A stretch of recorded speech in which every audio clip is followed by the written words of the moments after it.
భర్త భార్య ఉద్యోగం చేస్తే కాస్తో కూస్తో భర్త ఆదాయం ట్రాన్స్పోర్టేషన్ కూడా పోతే నెట్గా మీకు మాత్రం ఎంత జీతం వస్తుందో అంత జీతం తీసుకునే పరిస్థితి తీసుకొచ్చామంటే అది ఈ ప్రభుత్వం చూపించే విధానం, మహిళల పట్ల ఆసక్తి. దీనివల్ల చాలా లాభాలు.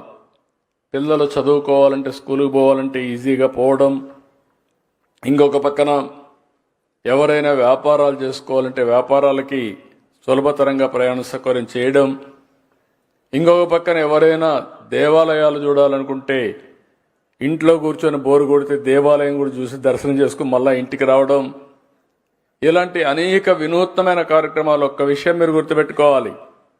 కొంతమంది అనుకుంటున్నారు నేనేదో ఎలక్షన్లో ఓట్ల కోసం మా ఆడబిడ్డలకి ప్రయాణ సౌకర్యం ఇచ్చానని. కాదు, ఈ మొబిలిటీ వల్ల ఆడబిడ్డలు బయట తిరగడం అలవాటైతే ఆర్థిక అభివృద్ధికి మీరే ప్రధాన సూత్రధారులు అవుతారనేది నా ప్రగాఢమైన విశ్వాసం అని చెప్పి కూడా నేను మీకు తెలియజేస్తున్నా.